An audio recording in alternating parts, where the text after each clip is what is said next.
welcome back. For anybody wondering why there are more men in prison than women, you could put that down to biological differences and men being more likely to take risks and also being in the bottom end of the bell curve as well as the top. But, seeing as we're all about systemic injustices, that seems to be the name of the game at the moment, how about we go with an example like we see before us here. Former public school girl, 28, who lunged at a police officer and called her a Welsh dyke before yelling, "I'm surrounded by Muslims," while being handcuffed, avoids jail. And this isn't an isolated incident insofar as, it's just a first offence and there was something wrong with her. No, she was on probation at the time, as in she was on a suspended sentence, in fact, and she's got a history of such things, and the judge in the case even said, "Yeah, well, you're here before, so why shouldn't I sentence you?" And yet went, "Okay, cool. But if I see you again, you're definitely going to prison that time." It's like, yeah. Isn't that what a suspended sentence means? Why has she been let off? So Hanita Dadswell, 28, attacked PC Lana after officers called her flat in February. They were investigating a report she was assaulted by her boyfriend at his Chelsea flat. He was there during the hearing as well. There doesn't seem to be any evidence that that is true. The only evidence we've got is that she was schizophrenic and bipolar. So, again, there's an accusation, but there's no corroborating evidence. So, that seems unlikely.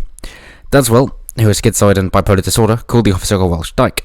She shouted, "I'm surrounded by Muslims," before being arrested and then taken into the station. She was on a suspended sentence at the time for an earlier offence of arson at a psychiatric hospital, of all places. So, what gets even better, or worse, depending on how you view it, just as an aside for the police officers there, that the one called a Welsh dyke has been deeply troubled by this and is trying to cope with what she had to go through. As the officer was distressed because she kept on using the word dyke. But a bit of history about her. So another incident in 2019 saw Dadswell, who has been sectioned several times, fined £185 in order to pay £1,000 in costs after she lunged at police officers with a wine bottle after an alcohol-fueled date with her boyfriend on Valentine's Day. District Judge Karamizat told Westminster Magistrates Court that Dadswell had breached the terms of her suspended sentence in the latest incident. What does that mean? Well, by law, off to prison you go. But no. Dadswell even admitted assault by beating of an emergency worker, racially religiously aggravated intentional harassment, which, like it or not, is a hate crime as it stands, and breaching her suspended sentence order for arson, and was ordered to complete a 12-month community order. So, with any new laws being made, it isn't for the safety of people, or trying to protect anyone, or anything well-intentioned like that. But bluntly, that is not the point. The laws, the vast majority of laws in fact, are not there to protect people, or be for the good of the community, or any horseshit like that. No. Instead, they are there so that no matter what happens, what you do or what somebody else does, it can always be used to target the dissidents, the political dissidents of the leading power at the time. So those laws are there so that if they wish to go after somebody, there will be some crime somehow, somewhere that this person committed, and they will be tried to the fullest extent of the law in order to punish them for something else which isn't actually illegal, but everybody knows what they're getting at. That is the point of these laws. It is not to be applied equally to everybody, as what happened here was a hate crime which carries a bigger sentence, but wasn't used in this instant because they don't really care. This Hanita Dadswell lady, not fussed. I mean, it's a woman, for crying out loud. And seeing as she's clearly not indigenous English, then we can't take it out on her. So let's just ignore that bit. Prosecutor Arfan Ahmed said police responded to a report that the victim was injured. She changed her account when challenged. She hit out at PC Lana and was subsequently arrested and brought to the police station. The defendant called the other officer a Welsh dyke. The officer was distressed. She kept on using the word dyke. She was on a suspended prison sentence. She is in breach of that. The Crown would be asking for costs. In addition, you may want to offer compensation. And after all that, instead, the defender, Malcolm Hyder, said she has pleaded guilty at the first opportunity. She is 28 years of age, so she'd really know better, in a stable relationship with Mr. Sam Greywood, who sits at the back of the court, the one who she called the police out for in the first instance, and said it was my client who called the police on him, hence they attended his address. And he's at the back of the court. Mr. Hyder argued that Dads will suffer from mental health problems, including schizoid and bipolar disorder. It's a very complex disorder. You need a big brain to understand. The offence occurred as a lack of consequential thinking and her emotional state at the time. She has been sexual quite a number of times in the past. She informs me she has stopped taking her medication at this time. So, you got somebody who should know better, who's got a history, and then went, okay, well, instead of throwing their criminal law at you, we're going to try and help you out. And that would require medication, and you have refused to take this, as you're no longer taking your medication. Therefore, you can't be trusted to take care of yourself, and you are now a threat to public, as has been repeated numerous times. And you don't seem to have anybody around you who is willing to take good enough care of you in order to make sure that you stay on the medication as needed. Therefore, there isn't much more that can be done except to remove her from society while she still poses a risk with such a substantial history. If she does have a loving boyfriend who can take care of her, then that isn't needed. But he can't.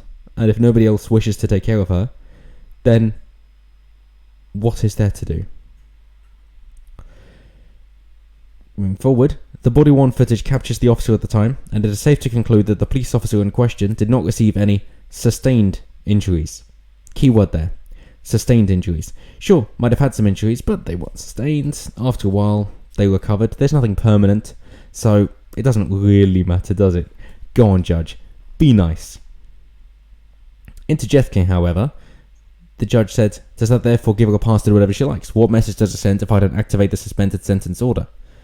Well, it suggests that the law is just going to be enforced by choice instead of applied equally to everybody. Continuing on, you commit an offence by assaulting a police officer and racially abusing her. You can't simply come to court and say, I'm unwell. The suspended sentence order was arson. She set fire to her possessions whilst in a psychiatric ward. Right. And so what was the judge's outcome? Well, as he says, I accept that you have not been well, and when that order was imposed, you might not have been well, but it does not give you a get-out-of-jail-free card. Right, sentence coming. I'm going to take into account the progress you have made with probation. Well, clearly hasn't, repeat offender. If you come back to court, you'll be going to jail. That's exactly where you're going to go. Just a slap on the wrist for you now. So I really don't understand the point of having the laws here if they aren't going to be applied equally to everybody. Surely what message does that send? Not only as yourself as a judge, but also to everybody else. That they're going to be selectively enforced and therefore it doesn't really matter? I mean, how many tiers are we looking at? Is there supposed to be one rule for the wealthy and one for the rest of us? And then it's going to be one for ethnic minorities, another for the rest of us, one for women and one for men, and then one for non-binary or trans or anything like that, and then another for the rest of us. Is that how it is going to go? It's just going to be a pick and choose, because that is most certainly what seems to be happening here. And the great thing about it is, of course, that the judge is trying to sort out his oppression hierarchy, the oppression Olympics, when it comes down to it, to say, right, racial abuse, and you said dyke, that's against LGBTQ plus whatever else, but you're a woman and you're not white, and mental health, and that's a big thing at the moment, so I guess you kind of win out, and the police aren't so popular at the moment. Okay, cool, so you win this one because that's just how the court of public opinion would have it, and I've got to reflect that. Not quite, mate. It's not quite your job. It's enforcing the law equally, impartially to everybody. But I guess that memo got lost. Let's blame it on COVID. Why not? I'm surprised I didn't add that in there. That she just cooped up from COVID. Oh well. that's the state of how things are. But let me know down below. Do you think I'm being too harsh? And it should be, no, she should be allowed to be free because it's not her fault that she's got mental disorders. And given that she's got mental disorders, she can't be trusted to take medication either. And given that you can't blame her for her actions, then she should be allowed to run rampant through society, I guess. Either way, let me know down below. Always intrigued to hear what you guys have to say. And as always, until next time, have a good one.